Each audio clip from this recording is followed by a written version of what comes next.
O God, by your grace, you have called us in this diocese to a goodly fellowship of faith. Bless all our bishops, clergy, and all our people, and grant that your word may be truly preached and truly heard, your sacraments faithfully administered and faithfully received. By your Spirit, fashion our lives according to the example of your Son, and grant that we may show the power of your love to all among whom we live, through Jesus Christ our Lord. Amen. I just wanted to jump on at the beginning. I'm going to get off. I've got to go elsewhere and do other things, but virtually. But just wanted to thank you all for being part of this call. I think this is a really important work, and I want to express my deep gratitude to Phyllis and to Charlie Michaud and Eric and Evelyn and the team at CCS for their work with us. I think God was really leading us when we decided to partner with them. We were going to move in a different direction, and then all of a sudden COVID-19 hit, and we found ourselves having this incredible resource to help us navigate our way through this, and especially with respect to the financial challenges that are going to confront our parishes, that are and will continue to for a while. So I'm glad you're on this, and I think all of us working together can sort this out, and we're going to learn a lot and be strong. And so God bless you, and have a great session. I look forward to hearing more about it. Thank you so much, Bishop. Have a great rest of your day and take care of Thanks yourself. so much. Take care. Right. God bless. Thanks. Bye-bye. So with that, I see that we have about 30 of 60 of you who we have recorded responses for. And so, Evelyn, do you want me to go ahead and end it at this point, or how do you want to do? Yeah, that's fine. We can get started. Sure. All righty. Okay.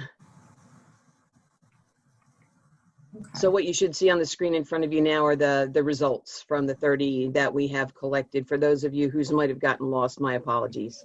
Don't know what happened there. Well, thank you so much, Phyllis. And I can give a little bit of flavor for how this compares to last night's session. So very similar, and although we have more clergy joining us today, most of our participants last night were vestry. But still a healthy representation from vestry members, so thank you so much.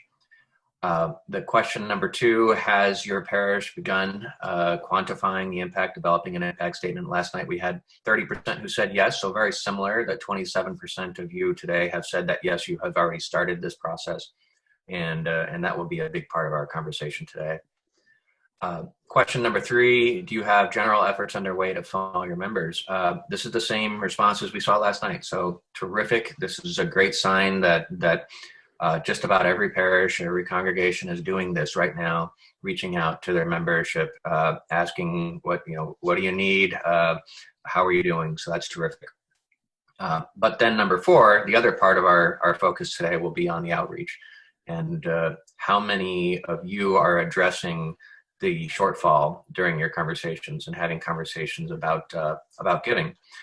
And in this case, a third of you said that you are doing that. And last night, 20% of the participants said that they were doing that. So not unsurprising. And so today we'd like to take some time to go through both quantifying the impact, developing an impact statement for your congregation, and then putting that to use in the conversations that we hope you'll be continuing and moving forward with outreach to your membership. So before we get started, what we'll do is we'll just do a quick review of for those of you who are new today. Thank you so much for joining us. And just so you know, the meetings that we had. The meeting that we had last night was covering the same information. So if this is your first time joining these webinars, you don't feel like you have to join both the Tuesday and the Wednesday. They do cover the same information. We just do it to be flexible. But what we'll do is we'll just give you a quick overview of the Plate and Pledge Recovery Program. But we'd like to start by giving some context, and this is helpful. That we'd like to just share that in times of crisis, what you see in that teal aquamarine color at the bottom of each of these charts is that giving to religious organizations, giving to faith-based communities has remained steady even in the times when there's a trending downward, where you see over the Great Recession, or as we were going through the post.com and September 11th times of challenges, you could see that giving to faith-based organizations remains steady, if not really growing in terms of percentage. And so that's something that we should all take heart and understand, that that people go back to what's important. The other thing that we talked about last week is the general philanthropic landscape as it pertains to congregations.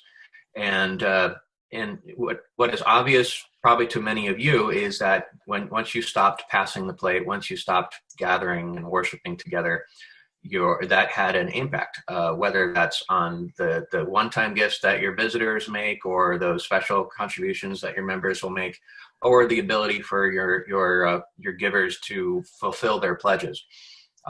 And so because 90% rely on that, 92% rely on that as their source of income, it's good to know that more than half of congregations in the United States offer online giving. And that's somewhat true for, probably a little more true for the Episcopal Diocese of New Jersey. So it's a good sign that you offer it, but what we'd like to do is make sure that we can make that more robust, offer opportunities for managing pledges, making special contributions. So for some, that's something that we'd like to make even more robust than it is now. And for others, it's a matter of actually starting it. And then on the right side, important to keep in mind, I know we're all struggling with a variety of ways that we're going to be losing income, especially as we're getting into this warm weather and we're used to having festivals and rummage sales and all sorts of things. But it's important to note that it's still the individual donations that make up 80% of a congregation's typical revenue. And so that's really where the focus of these presentations will be, is on ways that we can make up for this through conversations with your members. These next two charts just give you a sense of how we'd like to view the results of these programs. So this is an example from a diocese that we started working with in March, and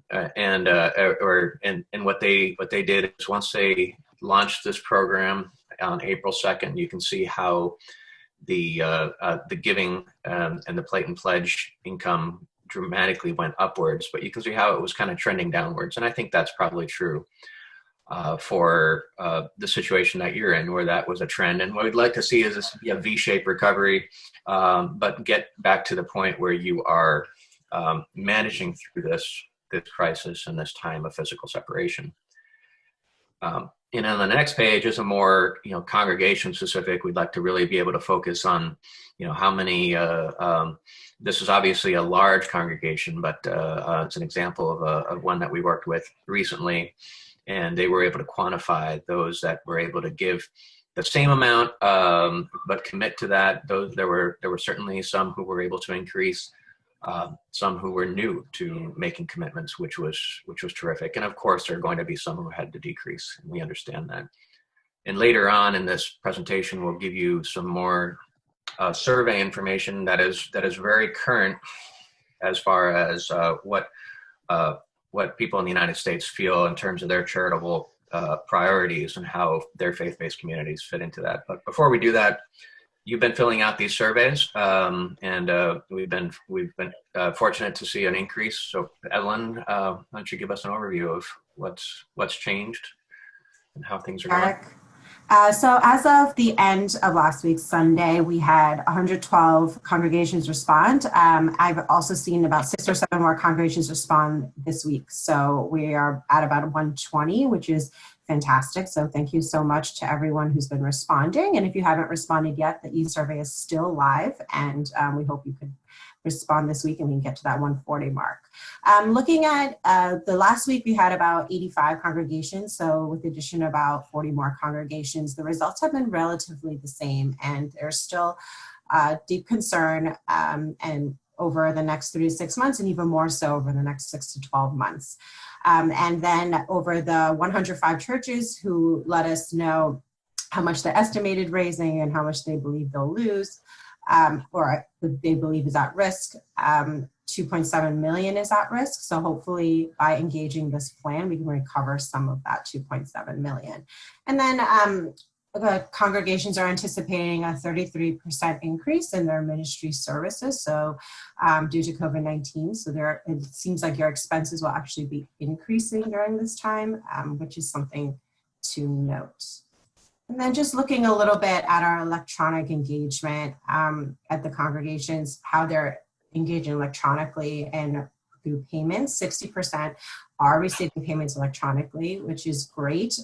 We encourage congregations to consider using something like Vanco, which is really providing a comprehensive online giving portal instead of like a one-time pledge payment through PayPal or through a direct deposit through a bank. But otherwise, it seems like most congregations are engaging in some way regularly with your congregation. 80% are sending emails and newsletters and updates, and a majority are using social media, and more than half are live streaming services. So you have a great baseline for activity to build upon. Hey, Evelyn, this is Charlie. Would you mind going back one slide? I just want to call attention to something. This statistic on the bottom, these two stats, for the average parish or the average congregation, what this is saying is that we're anticipating our income to be half as much and our budget to be twice as much. And I think members will sort of appreciate it if that's the experience of your parish, if you can boil it down to something that fundamental. Half as much income and twice as much expenditure. That's what we have to solve for. Yeah, and that's a great point. On last night's call, we had some great conversation about the impact statements that were being created, and a couple of examples were given of some congregations who had prepaid pledges, people who had generously offered to pay through either March or April for the entire year, which was great, which gave them a little bit of breathing room. But they were worried about something specific, whether it was the food pantry or making up for the loss of revenue that they won't have from the rummage sale or from the carnival festival this summer. That really had them worried. So it's all part of the impact statement, and noticing what's coming down the pike, the expected demand on services and the expected loss on revenue that we will be seeing. So just to give you a refresher, these are the goals for this program. So making personal outreach is really critical. That would be the number one thing. If you did nothing else but reach out to 25, 50, all of your members through this program, and you were able to relate the need and explain to them that there are certainly some who are giving, we would be in a great position. And the same, number two, finding ways to share that people are coming forward and giving and asking how they can help. Three, we want you to just be regular in your communications, celebrating successes, talking about how this is growing and how this is, and sharing with each other, and coming back to these group sessions to share how things are going. And then making sure, as Evelyn mentioned, that there is that robust system in place so that your members can fulfill their pledges, make new pledges, and if they're so inspired, to make a gift in response to what's going on. So the four key activities for this program: quantifying impact, organizing your congregation's information, initiating engagement, and celebrating success. Today, we'd really like to focus on quantifying impact and initiating engagement.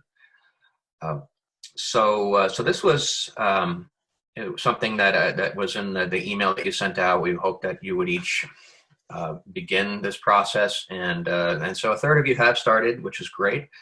So why don't we move on to the impact statement? And so this is where a third of you said that you've already done something like this. And if you haven't done one yet, this is just a template, a good starting point. Doesn't need to be an 8-page glossy document. What it does need to be is a few paragraphs that starts with this is where we were last year, and this is where we are now. And maybe it's not an immediate loss that you've experienced just yet, as we talked about from last night's conversations. Maybe you are in the fortunate position where you did get a PPP loan, you had some people prepaid, but we can see, and you can see from those surveys that people are very worried about the next 6 to 12 months. Explaining what does that mean? Why is that? Because the expected demand on our services is going up, as Charlie mentioned. Our budget, our expenses are on the precipice of doubling, while our revenue over the next 3 to 6 months looks like it will be cut in half. So the next section would talk about how we really want to maintain our services are so critical. The work that we do, feeding the poor, doing blood drives, all these things that we do as a congregation. We're challenged to do that, and we just need to understand that there's definitely an impact, and it requires us to increase and sustain our charitable support. And then finally, some families have come forward and offered to help. Thank you so much. Our goal is to speak with everyone in the congregation about the impact that this is having on us at this time, and explore the potential for charitable support, especially pledges over time, gifts via our electronic giving program. So this is really critical that we start this process. We'd love everybody to do that this week if you haven't already. And so this, what we found in last night's conversation to probably have been the most productive part of the evening was just to take 5 minutes or so, 5-10 minutes to see if there are some examples that anybody would like to share. Those of you who have already done this, or if there's some of you who don't know where to begin and you'd like to ask a question based on your situation, that perhaps the three of us or the collective group can help you brainstorm. So Phyllis, maybe you can see who's able to raise their hands in this situation and unmute them, but perhaps that's a way we can go if you'd like to share. Sure, I'm kind of monitoring the chat box here and also looking at our participant list. I don't see, I see somebody just, Jack Zamboni just raised his hand. So Jack, I just unmuted you. Please go ahead and share. Thank you. So 2 things. We did send out actually a long 3-page letter detailing the first 2 pages detailing what we were doing, and then the last page dealing with the financial impact. That was several weeks ago, and we've gotten good response from that. And we're actually in a position now. We had a finance committee meeting last night to review our second quarter projections, and the shortfall we thought we were seeing has been halved at least. And that is probably a conservative projection. So we're actually kind of wondering, when things are looking relatively good, what's the message that we send out? Because the economic impact in terms of employment in our congregation has been relatively low. And we don't anticipate that changing, though we never know. So that's a question. I don't know if you want to address that now or later. Yeah, and one of the big question marks here is we just went through this time of physical separation, which maybe when it's all said and done will have lasted 10, 12 weeks, whatever it ends up being, and so we saw that there was an impact. We were able to navigate it thanks to some special, whatever it might have been, special generosity.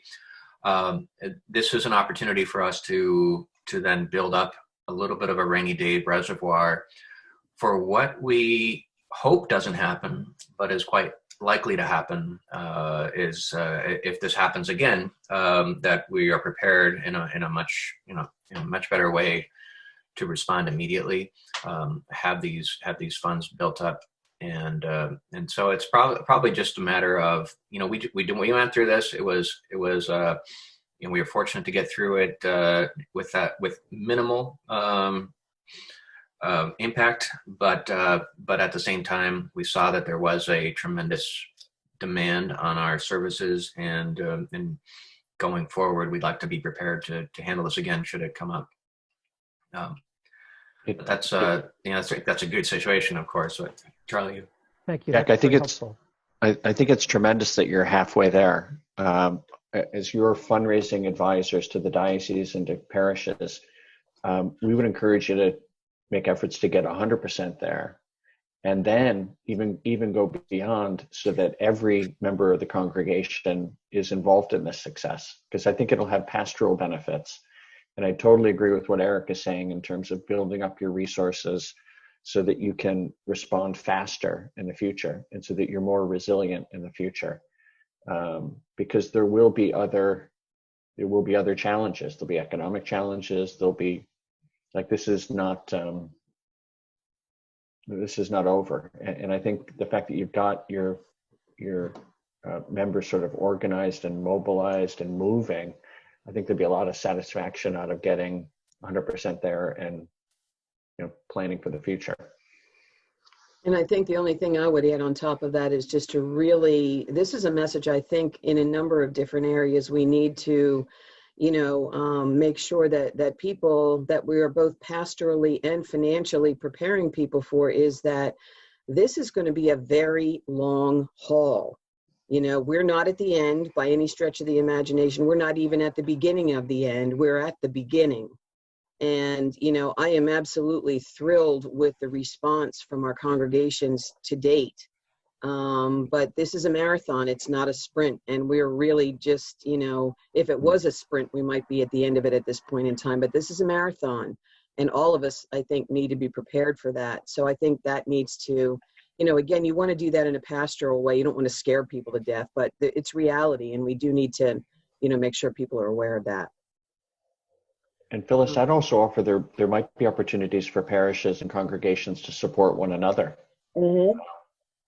And that can be very satisfying for both churches.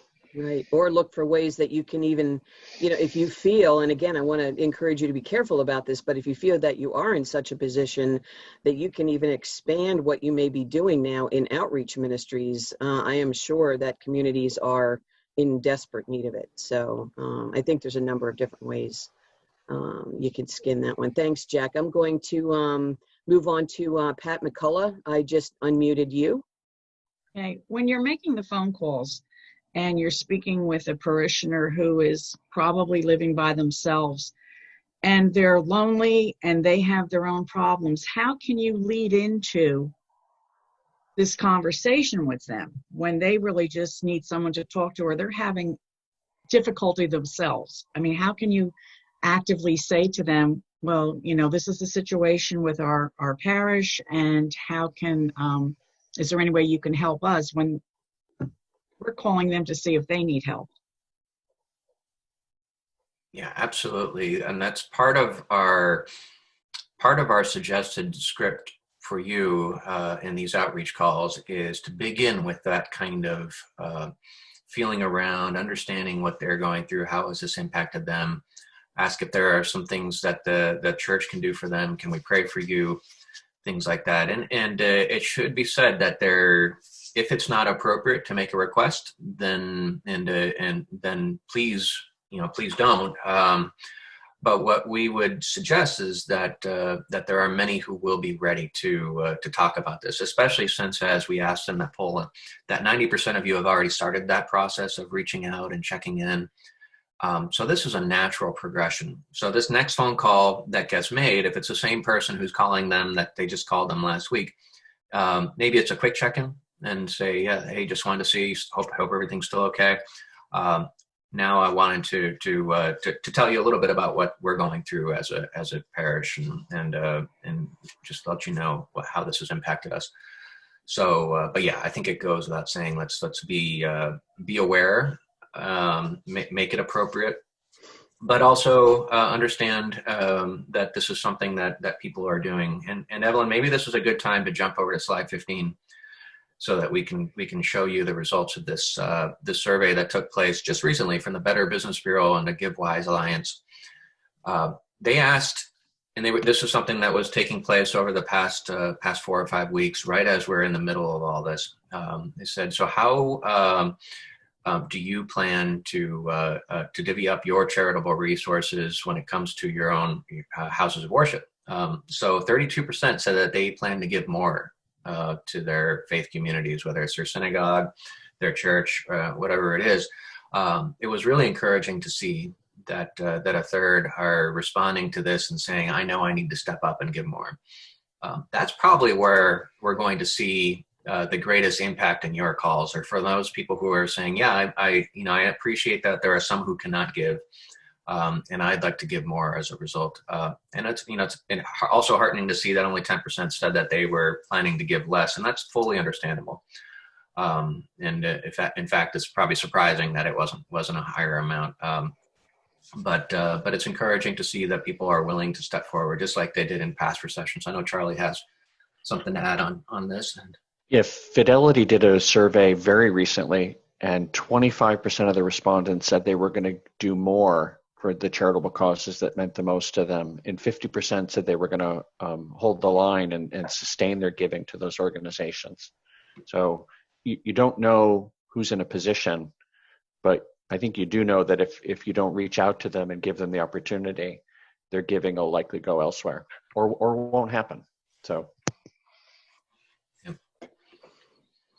So critical to any fundraising conversation that you're having is quantifying the impact, letting people know that there is a need, and giving them the opportunity to be a part of whatever the solution might be.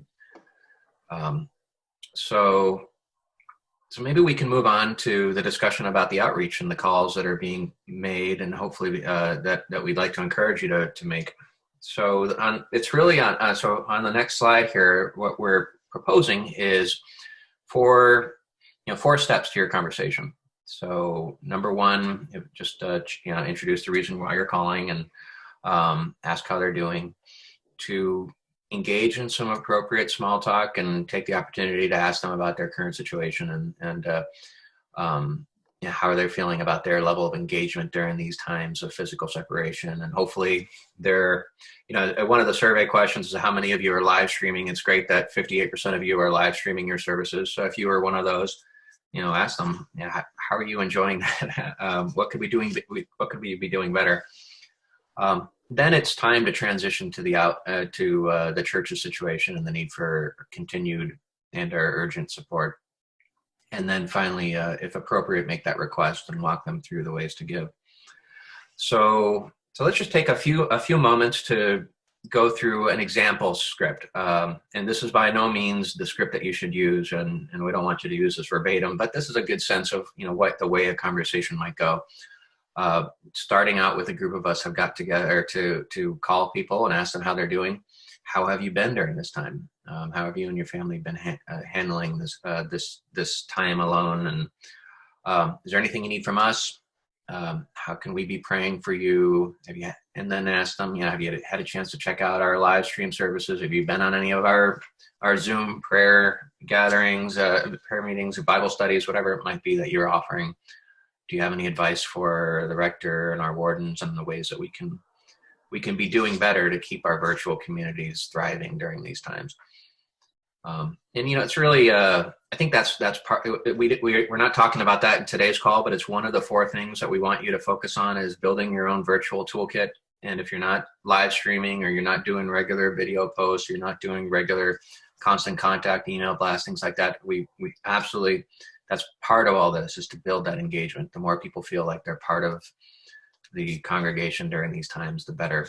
The more likely it is that they will be responsive to this call. Then you have these natural transitions. So although we're grateful for all this modern technology, it's not perfect, and the reality is that there's so much more that we can be doing. So the next page then transitions to the need. So not having these in-person services, not having these gatherings, these events, it's having a real impact on us. And if you can quantify that, great. Or if you can quantify the future impact that you see coming, great. But have some sort of, this is where your impact statement comes in and your ability to talk about this. So we know that the crisis impacted everyone and has caused a great deal of economic uncertainty. How are you doing? Have you been able to keep up with your pledge? This is kind of I know a sensitive topic for some of you, because we heard on the last week's calls that there are some congregations who keep this a closely knit thing, and we don't want to betray any confidential information. But if you have that information and you're able to know that yes, a pledger, not a pledger, or yes, keeping up with pledge or falling behind, that's great if you have that. Otherwise, use this as your opportunity to ask that question. I don't think they're expecting you to have this coming into the call. And then, explaining that there's absolutely an impact, and it's been impactful on our staffing situation and our ability to maintain services. And then it's time to transition to asking if it's appropriate. If you're able, would you please consider, and this is where you could say, making up your commitments using our online platform, making a special contribution to help us get through this time, to help us overcome this unexpected drop in revenue. We're so dependent, and the one thing that's not in here that probably should have been in is always lead with a thank you. Thank you for what you've been able to do. Thank you for your contributions and keeping up with your pledge. If they said that they have been doing that, so thank you so much. If you are able, would you please consider making a special contribution? And then walk them through the online giving opportunities. So the question then comes, well, how much are we asking them for? And we're not asking for, and we're not encouraging to ask for anything specific unless that opportunity comes up. And so this flies against all fundraising best practices. Who, if you speak with a fundraising consultant, they might say, well, you always ask for a specific amount. We want to be aware of the situation and be respectful. But if somebody does say to you, okay, well, yeah, I would love to help. How can I help? What do you need? This is an example here of a way to overcome a shortfall of $20,000 or $40,000, which are kind of an average of what we were seeing from the survey responses. So if you assume that not everybody would be able to give, and that you're asking everyone, but you're probably not really asking everyone, because some of the people you're talking to have said that they're not in a position to be asked. You kind of build this pyramid based on the fact that somebody might make an extraordinary gift to make up for the fact that a lot of people won't be able to give anything. So perhaps one gift of $5,000, a quarter of your total goal, would be made up from that top level gift. A couple more gifts under that of $2,500, and these would be you could share this kind of information once you've been able to quantify your impact. We're short 20. We expect a shortfall of 20,000. We think that if we could get a couple of people to pledge 2,500, maybe one to give 5,000, that would really be helpful.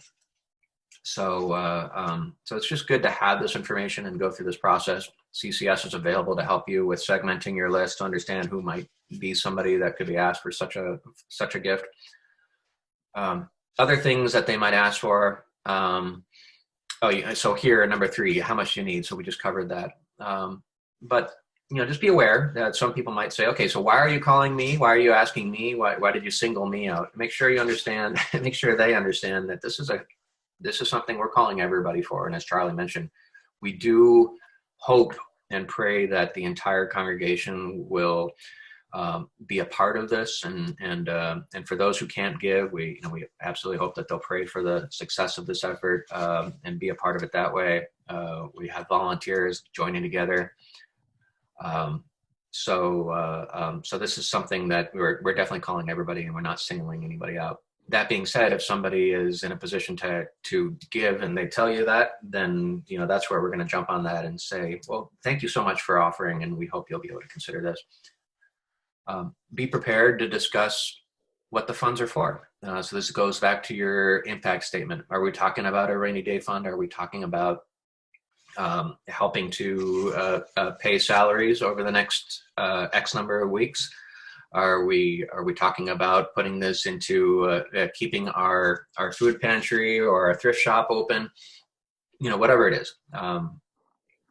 Then what are you asking us to consider is very much the same thing where, we're asking people to either pledge over time or to make a one-time gift, but to do something that is meaningful and to help us cover. And a chat question I saw pop up quickly. We can base this all on the shortfall, or you can base this on what it's going to take to get us through the rest of the year. But whatever that number is, let's work together as a vestry, with the finance team, and figure this out so that you know exactly what you're shooting for, so that we can attack this now, get commitments now that will help you get through this immediate crisis as well as the near-term future.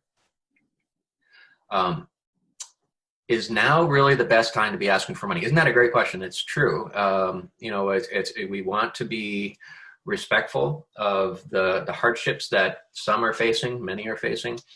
I think a recent survey said 50% have experienced some sort of a drop in wages or have had some sort of a financial impact. That certainly is true. But the reality is, so has the church, and that this is something that we're all in this together. And we know that there have been some who have stepped forward to offer these special gifts and have asked how they can help. And we're now reaching out to the rest of the congregation, asking if they too would be in a position to help us at this time. So, and I think we can't say this enough. If somebody is not in a position to do anything at this time, and we should be helping them, that's we need to be aware of that and not asking. So, and then of course, can I make a pledge over time? We need to offer this and be able to offer it and be able to fulfill it. So this goes back to Evelyn's mention of some of you have online giving capabilities that are very specific to a one-time contribution being made. Others count gifts that are being sent in from Bank of America or Chase from Auto Bill Pay. And consider that your online giving. What we really want you to consider is to set up a platform like Vanco and have this robust system online so that you can just direct somebody to that and say, here's how you would do it. You could just go to that page, fill out a little form. It happens automatically. You can just do it for a finite period of time, or you can make it ongoing. And the idea here is just to enable people to make these contributions that perhaps they're somebody mentioned on the call last week that if how do I send in my where do I send in my pledge payments? Well, that's hopefully something we can get people to get over that hurdle pretty quickly and then move on to getting those special contributions to help us get through this time. So maybe we can pause here. Talk about this part of the process, the asking, the reaching out, the sharing of the need, and inviting people to be a part of this. Charlie, Evelyn, do you have anything to add before we open up for questions? Well, I would also say, are these the right questions? Are these the questions that people are getting? Are they the ones that they're worried about getting and how they might answer them? Because I think if we can make everybody comfortable with the likely or possible questions, it just makes you more inclined to do the outreach.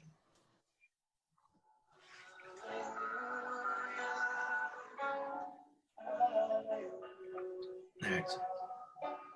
So is anybody from those of you who have already started these kinds of discussions, the 20% of you who said that, or in this call, 30% of you, which is great, a third of you have begun this part of the process. What are you hearing? As you're sharing these needs. So it'd be interesting to hear if there's some feedback that you've received. Have people been responsive? I would imagine nobody slammed the door in your face because they're not in-person meetings. But what are you hearing? Anybody like to share from those of you who have started these calls already?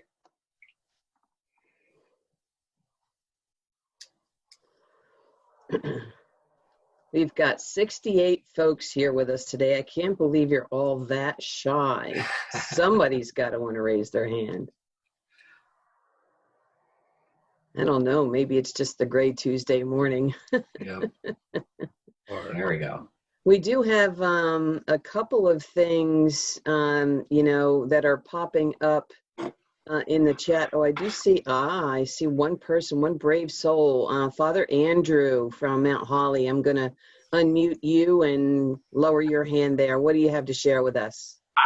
I have to say that we're really blessed at St. Andrews. We were out in front of this from the get-go. So, from the time we started doing virtual services and newsletters and things like that, we talked about the need that the church needs to keep going, and we need to keep moving. And so we would be appreciative if you would continue your pledging, and if there's anything that we need to do for you. Our vestry is on a rotation schedule that they take our directory, and they every 2 weeks it rotates, and they divide up the directory and they call the parishioners, and we do exactly that. The first is to touch base to see how you're doing. How's everyone doing? Is there anything that we need to do for you? Can we do anything for you?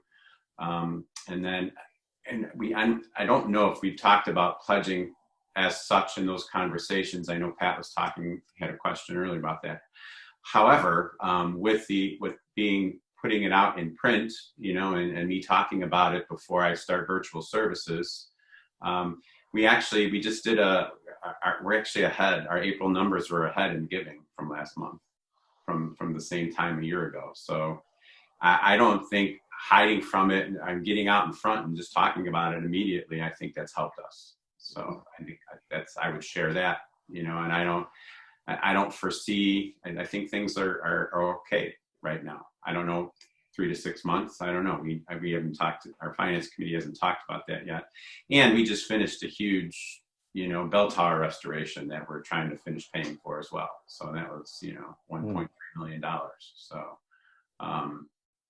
So there you go. But I would say, I would echo what you're all talking about is to not hide from it, just address it and have a conversation about it. People will respond to the needs of the church.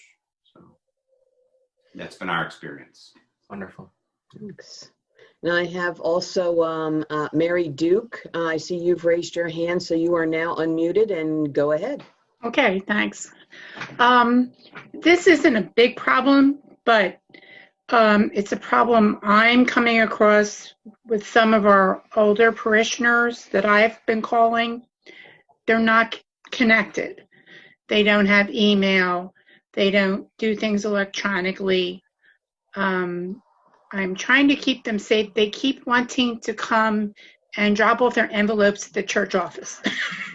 So that's not a safe practice. So I have to talk them out of that.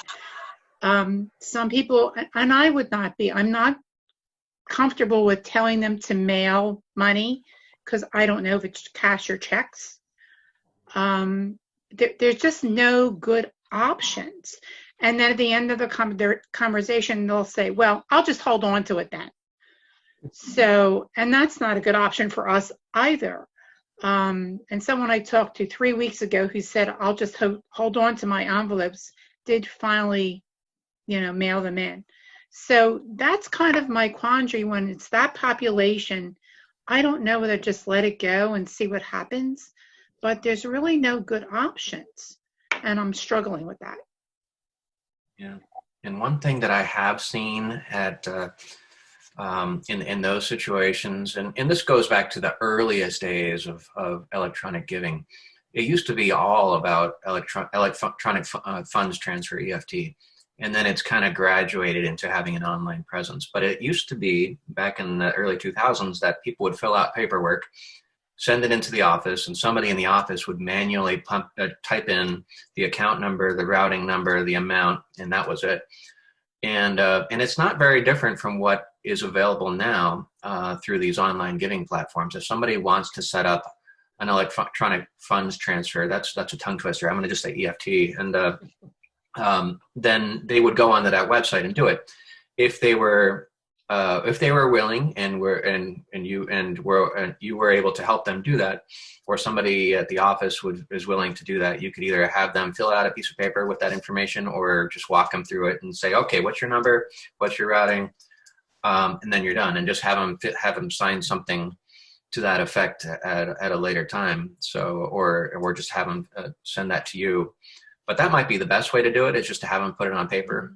And then somebody else does it, because this is something that we see quite a bit in especially congregation campaigns, where there's a subset of folks who want to do stuff online, who don't have that connectivity, and we've seen some really creative campaigns where there'll be a station of iPads at the back of the church on a certain weekend, and people will go and fill out things that way. We don't have that ability right now, but if you can get it, that at least that paper thing to happen. And so what we want to encourage folks to do, and I know this is a very difficult thing for some of our seniors are very worried about committing, about having money coming out of their checking account, and things like that. So if they're not willing to do that, then don't push it. But some are willing to. They just don't have they don't know how to move forward with it because they don't have the connectivity. I think that's probably our best bet, is to get them to do something like that. And it's just as many people as we can encourage to sign up for some sort of a pledge fulfillment process that is electronic, gets us away from paper, gets us away from checks. It's coming. It's going to happen eventually. So this might be, like many things, this crisis might be speeding a lot of things up that we should have been doing all along. Great, thank you. Okay, I don't see any other hands up right now, so I do want to take a moment to go back through some of the things that I have seen popping up in the chat. There's a couple of messages from Jenny Evanstone Smith that I want to go to. The first one was kind of from back a little bit further in the presentation. When you speak of this as an opportunity for future planning, do you suggest this as a time to focus on legacy giving / endowment planning, or would you focus more on more immediate giving and flexible needs? Yeah, I think this is the time to talk about the immediate need, and let's work towards a time this fall where we can have the conversations about endowment and long-term stability. But right now, it's a matter of getting us through this particular time, and that might be part of the conversation, is that we do have bigger plans. We've got our planned giving committee that's just now starting up, and or stewardship's coming down the line in the fall, and we'll be talking about longer term pledges. But for now, this is what we hope people will consider is helping us get through this next 2 months, 4 months, whatever it might be. Hey, Phyllis. Crises really tend to focus people's minds and their attention. So a lot of churches and schools, and universities and hospitals have been talking about their financial need like for years and years and years, and people just aren't paying attention. But they are now. And I agree with Eric about like immediate financial needs, but then just keep that conversation going, because I think for a lot of people, this is going to be entirely new for them. I had no idea we did that as a congregation. I had no idea that it cost that much. I had no idea we were that fragile. I had no idea we were that robust. And then their planned giving kind of grows out of increased involvement and more significant and deeper investment, both like financially and spiritually.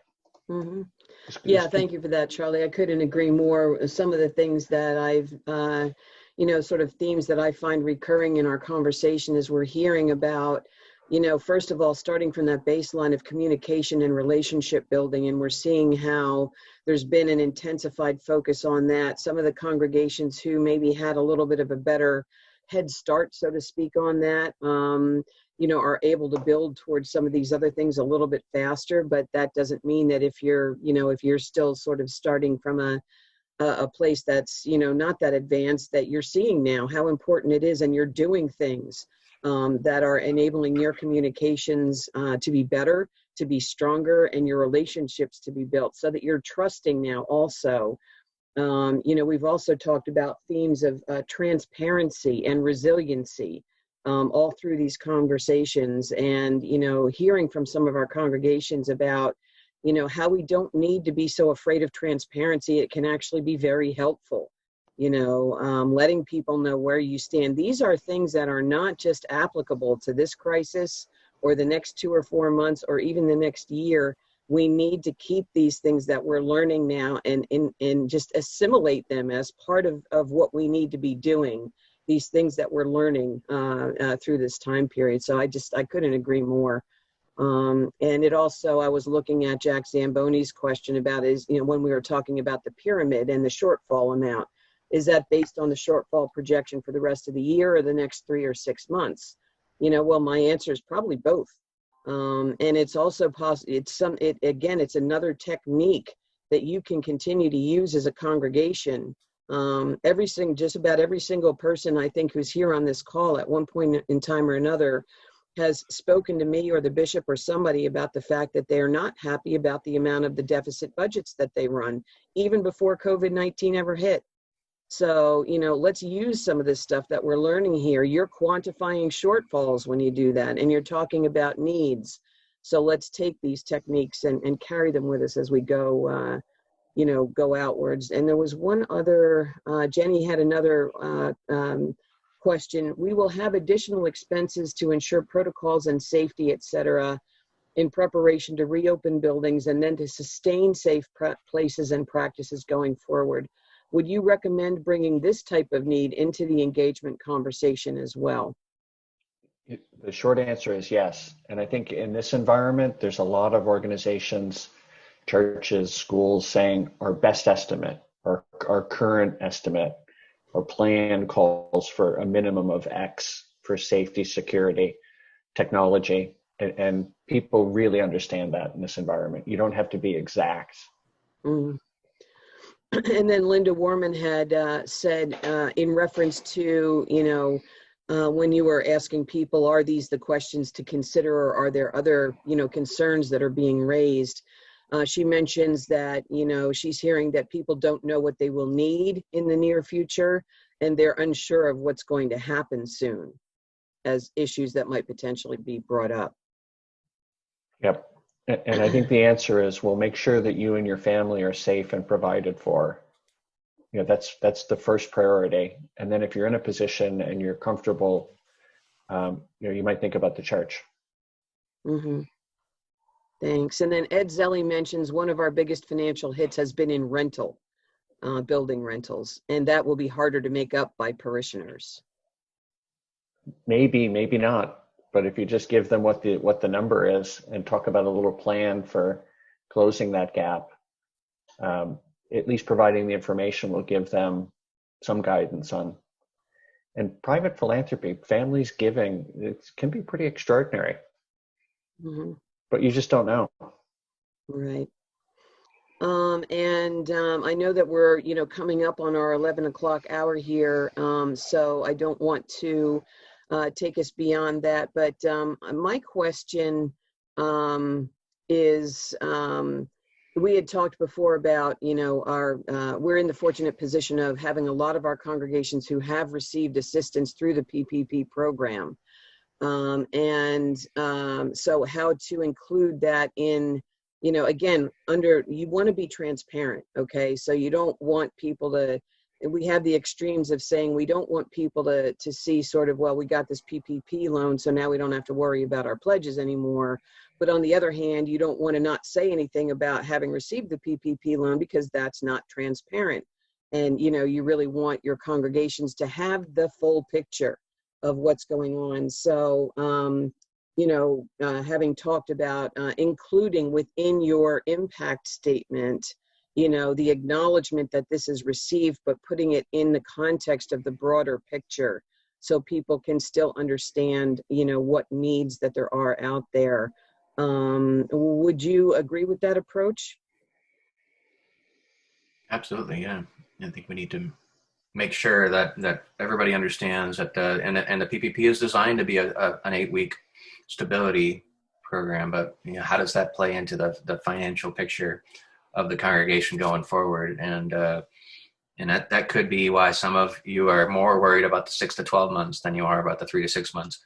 But yeah, we need to be we need to share what we're doing to address this situation. And for some places, it's addressing the situation by cutting back hours and things like that. But that's one of the ways that we're addressing this. Now we're approaching you to ask you for your help. Got a little bit of breathing room and some time to plan. Right. Absolutely. Thank you for that. And, you know, I did note Ed's comment that their building rental situation, which I am familiar with, Ooh. it is absolutely significant, you know, and, you know, it could be that, you know, as we move on through some of our, you know, some of our recovery and growth plan future sessions, that we may, you know, because he's not alone either. You know, there are others who are in a maybe not quite as significant of a boat, but, you know, a similar boat. That we might be able to brainstorm together, you know, not today, but in future sessions, or even in our financial resourcing sessions that we do on Monday might even be a more appropriate place to do that. Suggestions for how we can creatively respond to those shortfalls. So back to you, Eric. You want to wrap up? Yeah. So what we hope to do on our future calls and perhaps as early as next week is to break this out into smaller group sessions so that we can have much more personal conversations about what's going on, whether it's groups of 10 or fewer. So we look forward to that level of discussion going forward. So thank you so much for being a part of this. But this week, please focus on your impact statements and come up with something, work with the rest of your vestry and staff and clergy to figure out what that looks like. And we would suggest begin reaching out right away to some of your closest supporters. So think about that tier 1. If you have 4 tiers and the tier 1s are those who are closest and those who are involved, it's basically your vestry and a few of your most committed givers, then absolutely start reaching out to them. But then organize the rest of your database, begin that process. We can help if you want some guidance on ways that you can separate out the rest of the list. And and Ed, if you'd like some help figuring out who that person would be to give you $250,000, we could probably help you with that too. And then, so yeah, reach out to Evelyn if you'd like some help with segmenting your list. And then if you've already done all those things, then recruit some volunteers, start building that team out who will be making the phone calls along with you. Be a great opportunity to add to those who have already started this process, and then assign some names and begin that outreach. So next week we look forward to hearing from you how these initial calls are going, how to help you get started with the rest of your calls. All right, great. And for the never-ending question, yes, the recording, the slides, the information will all be posted in the same section of the website as you've seen them before, as soon as it's humanly possible for Steve to do that. So just keep an eye out, and all the materials will be up there for you to access. So again, thank you so much for your participation and your engagement.